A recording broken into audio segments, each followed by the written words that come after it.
하나님의 은혜와 평강이 말씀을 듣는 우리 가운데 함께 하시기를 빕니다. 네. 사순절 5째 주일입니다. 꽃 구경은 하셨나요? 저는 아직 실감하지 못했습니다. 라디오 방송으로 풍문으로 들었습니다.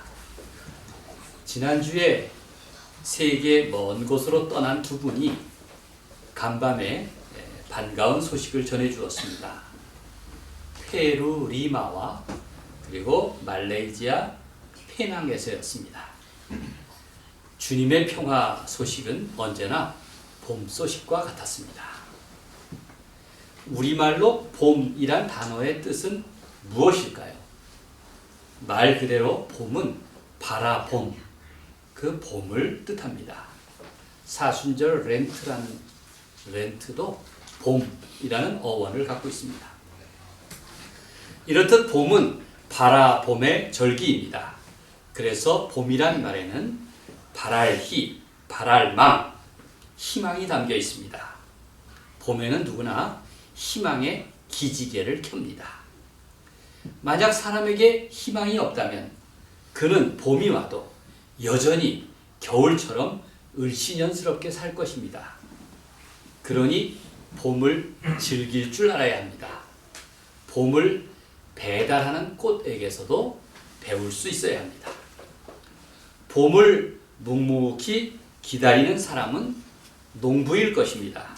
농부들이 뿌리는 씨앗에는 바로 희망이 담겨 있습니다. 농부들은 바로 희망을 뿌리는 것입니다.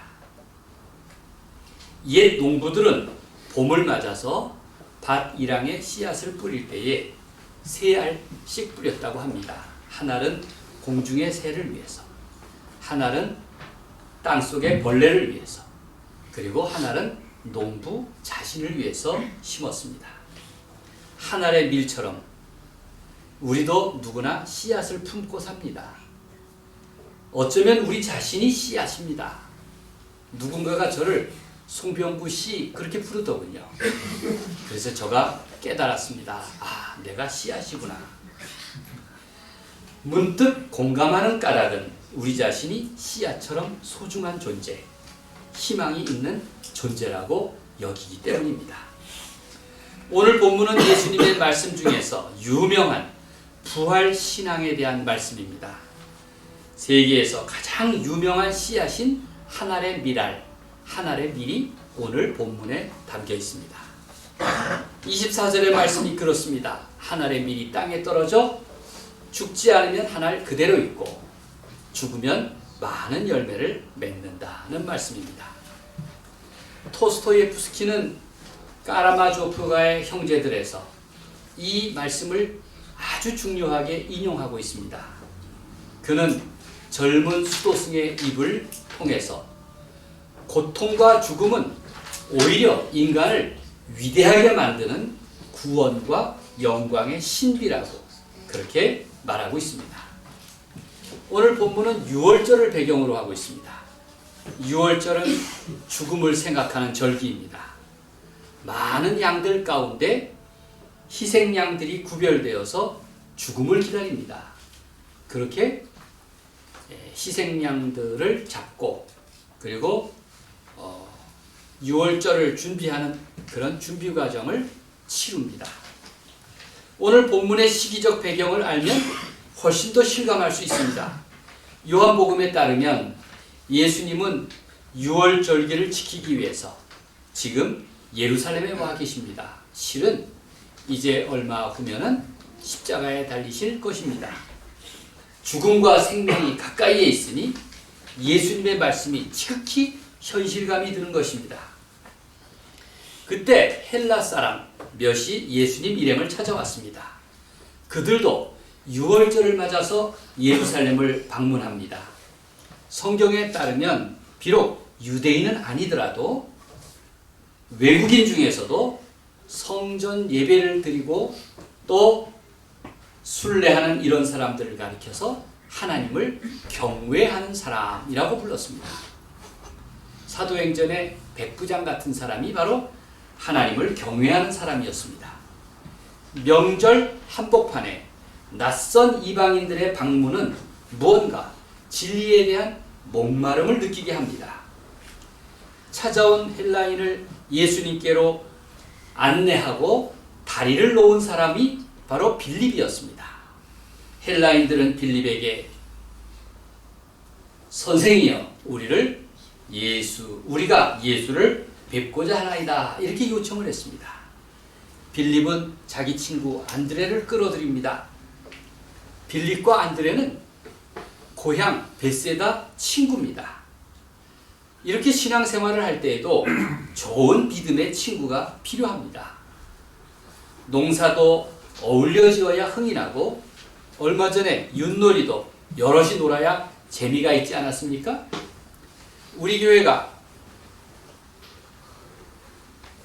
요한 선교회, 또 야고보 선교회, 베드로 선교회, 혹은 에스더, 마리아, 마르다 선교회 활동을 하는 이유가 뭡니까? 이렇게 신앙의 친구들이 어울려서 즐겁게 신앙생활하는 기쁨을 누리려는 것입니다. 그런데 선교회들이 마치 조직을 위한 조직이라면 그건 얼마나 무겁겠습니까? 우리 선교회 회장님들 올해 이렇게 잘 어울리시고 친교하는 가운데 좋은 신앙의 벗들을 만들어 나갈 수 있기를 바랍니다. 이렇게 빌립과 안드레처럼 말입니다. 농사도 그렇게 어울려 지어야 흥이 나듯이 말입니다. 흥미로운 것은 예수님의 제자들 중에서 빌립과 안드레 두 사람은 헬라식 이름을 갖고 있었습니다. 그런 까닭에 아마 두 사람은 함께 헬라 사람들을 예수님께로 인도했던 모양입니다. 그들은 예수님이 이런 낯선 사람들을 외면하지 않는 친절하신 분, 또 영접하는 분이심을 잘 알고 있었습니다. 영접하다를 영어 성경에서 보니까 웰컴이라고 말하더군요. 그저 언제나 마음을 열고 환영하는 주님, 그 예수님은 낯선 사람도 반겨 맞아주셨습니다. 오늘 본문인 그 유명한 한 알의 밀은 바로 6월절에 찾아온 헬라인들에게 하신 말씀입니다. 헬라 사람은 누굽니까? 우리가 헬라 사람, 곧 그리스 사람이라고 부르는데 그들은 어려서부터 그리스 신화를 잘 알고 지냈을 것입니다. 사도 바울은 아테네에서 그리스 사람들에게 복음을 전하면서 너희를 보니 범사에 종교심이 많도다 이렇게 말하기도 했습니다. 평소 인간을 구원하는 영웅들은 아마 헬라 사람들에게 아주 친숙한 이야기일 것입니다. 그런 헬라 사람들이기에 유대교에 대해서 관심을 갖고 6월절 순례에 참여한 일은 자연스러워 보입니다. 그들은 성전 이방인 뜰에서 하나님을 예배할 수 있었으나 그러나 6월절 양을 먹지는 못했습니다. 다만 헬라인들은 그해 6월절을 맞아서 예루살렘에 온 사람들 가운데 단연 화제의 인물이었던 예수님을 이미 소문을 듣고 먼 발치에서 지켜보았을 것입니다. 성경에서 예수님을 찾아온 헬라 사람들이 예수님께 어떤 질문을 했는지는 나타나 있지 않습니다. 다만 예수님의 대답을 통해서 그 질문을 추론해 볼 수 있을 것입니다. 그 대답이 바로 24절 말씀입니다. 함께 읽겠습니다. 내가 진실로 진실로 너희에게 이르노니 시작. 내가 진실로 진실로 너희에게 이르노니 한 알의 밀이 땅에 떨어져 죽지 아니하면 한 알 그대로 있고 죽으면 많은 열매를 맺느니라. 헬라 사람들은 아마 죽음과 영생, 구원과 같은 종교적 질문을 던진 모양입니다. 그러나 예수님의 말씀은 그들에게 친숙한 영웅적인 대답이 아니었습니다. 인간을 수단으로 삼는 이기적인 그리스 신화가 아니었습니다. 예수님은 오히려 기대밖에 아주 의외의 말씀을 하셨습니다. 자기 희생을 통한 사랑만이 세상을 구원한다. 그들에게 얼마나 낯설고 생소하게 느껴졌을까요? 본문은 이렇게 마무리하고 있습니다. 요한복음 12장 33절에서 이렇게 말씀하심은 자기가 어떠한 죽음으로 죽을 것을 보이심이로라. 하늘의 밀은 누구에게 강요한 말씀이 아닙니다. 바로 예수님 자신이 그렇게 죽으시고 또 부활하실 것이라는 말씀입니다. 6월절 명절에 찾아온 이방인들을 만나신 예수님은 아마 예정된 징조가 다가온 것으로 받아들이신 것 같습니다. 그동안 예수님은 공생애 내내 유대인들과 다투지 않으셨습니까? 유대인들은 예수님을 경계하였고 또 위험시 여겼습니다. 예수님은 그동안 내 때가 아직 이르지 않았다 이렇게 말씀하셨습니다. 그런데 이젠 본격적으로 이제 내 때가 왔다 이렇게 말씀하고 계십니다. 23절에 보면 예수께서 대답하여 이르시되, 다 같이 읽겠습니다. 시작. 예수께서 대답하여 이르시되 인자가 영광을 얻을 때가 왔도다. 때가 왔도다. 드디어 때가 왔도다. 이렇게 헬라 사람들의 방문을 가리켜서 다른 세계가 예수님께 다가온 것입니다. 그때는 그리스 세계로 상징되는 만민, 곧 이방인들이 하나님의 구원에 참여하는 때입니다. 놀라운 것은 예수님이 말씀하신 때의 의미는 바로 고난을 뜻합니다. 이를 위해서 예수님은 고난의 길, 십자가의 길을 걸어가십니다. 예수님이 말씀하시는 그 영광의 때에서 영광은 사람들의 생각과 달랐습니다. 본문은 이 영광을 세 가지 비유로 말씀하고 있습니다. 하늘의 밀처럼 죽어야 산다. 진정 자기 생명을 사랑한다면 포기해라. 섬겨라. 그러면 하나님이 높여주실 것이다. 얼마나 위대한 역설입니까? 감히 흉내내기도 어려운 역설입니다. 이 세 가지는 모두 자기를 먼저 포기해야 얻고 희생해야 산다는 공통점을 갖고 있습니다. 24절 말씀처럼 하늘의 밀이 떨어져 죽으면 많은 열매를 얻느니라. 25절 이 세상에서 자기 생명을 미워하는 자는 영원하도록 보존하느니라. 또 26절 사람이 나를 섬기려면 나를 따르라. 사람이 나를 섬기면 내 아버지께서 그를 귀히 여기시리라. 예수님의 말씀은 이렇게 세상의 가치와 판단과는 정반대입니다. 당시 헬라 세계가 추구하던 진리와도 대척점에 놓여 있습니다.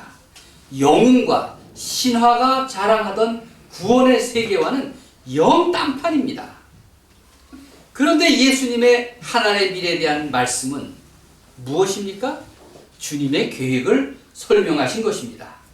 예수님의 말씀은 비밀스럽지가 않습니다. 하늘의 밀이 땅에 떨어져 썩어야 많은 열매를 맺을 수 있다는 것은 그건 자연이치에 속합니다. 농부가 아니더라도 만인의 상식에 속합니다. 봄이 되면 누구나 볼 수 있는 자연의 질서요 진리입니다. 누구나 그 원인과 결과에 대해서 의심하는 사람은 없습니다. 그런데 이 질문이 나를 향할 때는 대답을 주저하게 마련입니다. 너는 하늘 그대로 있기를 원하는가? 아니면 장차 많은 열매를 맺기를 원하는가? 예수님의 말씀은 바로 예수님 자신을 향하고 있습니다. 이 말씀은 이제 십자가에 달리실 주님이 자신의 죽음을 암시하신 말씀입니다. 예수님이 받으실 영광은 바로 자기 생명을 버리는 과정을 포함하고 있습니다. 하늘의 밀처럼 떨어져 죽어야 산다는 것입니다. 하늘의 밀의 원리를 이해하지 못하는 농부가 어떻게 씨앗을 뿌릴 수 있겠습니까? 얼마나 씨앗이 아깝겠습니까? 어떻게 그것을 땅에다 버립니까? 예수님께서 말씀하신 유명한 씨 뿌리는 농부의 비유를 보십시오. 이 말씀 속에는 바로 하나님 나라에 대한 희망이 담겨 있습니다. 뿌린 씨앗마다 다 열매를 거두기는 어렵습니다. 그렇다고 씨 뿌리는 일을 포기하거나 주저하는 농부는 아무도 없을 것입니다. 우리 그리스도인들도 이렇게 예수님 말씀을 잘 흉내냅니다. 내려놓으세요. 섬기세요. 포기하세요. 내가 썩어져야 됩니다. 여러분, 이런 말도 밥 먹듯이 하다 보면 책임감도 의무감도 없어집니다. 사실 남 보고 그렇게 말하기는 쉬워도 자기가 그 말대로 사는 건 얼마나 어렵습니까? 여러분, 목사 노릇 얼마나 어렵겠어요? 그쵸?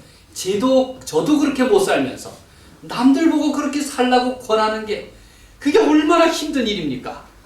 여러분, 그러니 저를 좀 위해서 기도해 주시길 바랍니다. 그렇습니다. 예수님은 죽으면 살고 버리면 얻는다, 이렇게 말씀하십니다. 보통 사람에게는 너무나 현실과 거리가 먼 아주 고차원적인 이야기 아닙니까? 그러나 곰곰이 생각하면 예수님의 말씀은 지극히 상식적입니다. 그런데 이 말씀이 위대한 것은 바로 목숨을 걸어야 하는 진리 그 자체이기 때문입니다. 그리고 예수님께서 먼저 이 말씀을 실천하심으로써 현실 속에서 이루어진 것입니다. 하늘의 미래에 대한 말씀은 예수님께서 자기에게 닥칠 고난에 대한 선고요, 그리고 동시에 부활에 대한 예표였습니다. 저도 그리스를 방문한 일이 있습니다. 미국에서 만나 결혼을 약속한 박보연, 김한결 커플이 그리스에서 결혼을 한다고 저를 산토리니 섬에 초대하였습니다. 이제 섬으로 가는 비행기를 타기 전에 이제 신랑 신부와 만나서 함께 아테네 시내 여러 정교회들을 방문했습니다. 왜 방문했겠어요? 십자가를 찾으러 간 겁니다. 신부가 물었습니다. 그 똑똑한 신부도 이런 어리석은 질문을 하더군요. 목사님, 왜 그리스 사람들이 신앙이 그렇게 독실한 거예요? 왜냐하면 교회도 많고 그리고 정교회 신앙이 아주 신실하거든요. 제가 되물었습니다. 신약 성경이 뭐로 쓰였지? 바로 그리스어로 쓰였습니다. 여러분, 복음이 자기 나라 말로 쓰여진 것은 얼마나 복되고 영광스러운 일입니까? 그래서 저는 그리스 사람들이 누구보다도 신실한 신앙을 갖고 있다고 생각합니다. 그들은 부활 주일은 물론 부활절 7주간 내내 그리스도께서 정말 부활하셨네 라고 인사를 합니다. 그들은 부활절 인사를 너무 좋아합니다. 마침 결혼식 피로연이 5월 말이어서 제가 식당에 들어가면서 안내자에게 그리스말로 부활 인사를 했습니다. 그가 환하게 웃으면서 우리 일행을 반겨주었습니다. 그리스 사람들은 이 버릇처럼 자주 에히오테오스라고 말합니다. 하나님께 다 뜻이 있다는 것입니다. 하나님께 다 뜻이 있으니 너무 걱정하지 말라고, 하나님께 맡기라고, 그렇게 하나님께 소망을 두는 고백입니다. 에히오테오스. 예수님이 말씀하신 씨 뿌리는 사람에 따르면 모든 사람은 한 알의 씨앗과 같습니다. 무슨 의미입니까? 누구나 다 그의 인생은 파종과 수확 사이에 있다는 것입니다. 예수님은 진정한 부활신앙은 썩음으로 얻는 많은 열매, 죽음으로 얻는 풍성한 생명, 섬김으로 가능한 영광이라고 말씀하십니다. 그래서 예수님은 말씀하시는 겁니다. 내려놓아라, 섬겨라, 포기하라, 썩어져라. 그러면 하나님께서 너를 책임져 주실 것이다. 에히오테오스. 하나님께는 다 뜻이 있다는 말씀입니다. 문제는 우리 모두가 씨앗과 열매 사이를 살아가는 존재입니다. 세상에 열매부터 얻는 법이 있습니까? 모든 열매는 씨앗부터 시작합니다. 모든 일의 시작은 바로 씨앗을 뿌리는 일입니다. 비록 작고 보잘것없는 씨앗일 망정, 우리는 이것을 희망이라고 부릅니다. 씨앗과 열매 사이의 과정 때문입니다. 그리고 예수님은 우리를 그 과정으로 초대하셨습니다. 이것이 우리를 구원합니다. 한 여성이 꿈을 꾸었습니다. 새로 문을 연 가게를 이렇게 구경하는데 놀랍게도 그 가게의 주인이 자기가 늘 사랑하고 믿는 종교의 신이었습니다. 그래서 얼른 반가운 마음에 가게에 들어가서 물었습니다. 뭘 파시는 거예요? 네가 원하는 게 다 있어. 여자는 너무나 기뻤습니다. 그래서 저에게 여성들이 제일 먼저 원하는 게 뭡니까? 화장품? 그렇구나. 저에게 그래, 그러면 이렇게 시작하자. 아름다움을 주세요. 또 저에게 부유함을 주세요. 저에게 행복을 주세요. 저에게 건강을 주세요. 저에게 평화를 주세요. 저에게 다 파세요. 제가 사겠습니다. 그러자 신은 조용히 웃으면서 말했습니다. 미안하다. 우리 가게에서는 열매는 팔지 않고 씨앗을 판단다. 우리 가게는 열매는 다루지 않아. 다만 씨앗을 파니까 그것을 사라고. 그렇게 말했답니다. 여러분, 우리 속담에 말이 씨가 된다는 말도 있죠? 말이 씨가 된다. 누구에게나 사람의 마음속에는 두 종류의 씨앗이 있습니다. 그래서 자기 말로 표현을 많이 하죠. 긍정의 씨앗과 부정의 씨앗입니다. 두 씨앗은 서로 치열하게 경쟁을 합니다. 긍정의 씨앗과 부정의 씨앗. 여러분, 내 마음속에서 그 두 씨앗 중에 어느 것이 빨리 자라겠습니까? 두 씨앗 중에 어느 씨앗이 빨리 자랄까요? 내가 물을 주자. 바로 내가 물을 주고 키우는 씨앗. 그게 빨리 자라게 마련입니다. 어떤 분은 부정의 씨앗이 빨리 자란다, 이렇게 오해하기도 합니다만, 여러분도 속으로 그렇게 생각하셨죠? 부정의 씨앗이 빨리 자라는 것이 아닙니다. 내가 물을 주고 정성을 들이는 씨앗이 빨리 자라게 마련입니다. 그렇기 때문에 여러분들 긍정의 씨앗에 물을 주십시오. 정성을 가꾸십시오. 긍정의 힘은 위대하지만 부정의 힘은 얼마나 무섭습니까? 자칫하면 내 마음이 가시나무 숲이 될 수도 있습니다. 예수님의 십자가는 많은 열매를 얻기 위한 것입니다. 이러한 믿음에 참여하는 사람들이 바로 그리스도인입니다. 그러니 내 마음에 항상 믿음의 씨앗, 희망의 씨앗, 사랑의 씨앗을 뿌리는 여러분이 되시기를 바랍니다. 이러한 믿음은 죽음으로써 다시 사는 역설을 받아들이는 것입니다. 그것은 하늘의 밀처럼 자연의 이치를 내 삶의 이치로 받아들이는 것입니다. 예수님은 말씀하십니다. 내 삶을 돌이켜라. 하나님의 은혜를 받아들여라. 하나님의 은혜가 새봄을 기다리는 여러분의 삶 가운데 희망의 씨앗으로 함께 하시기를 우리 주님의 이름으로 간절히 축원드립니다. 아멘.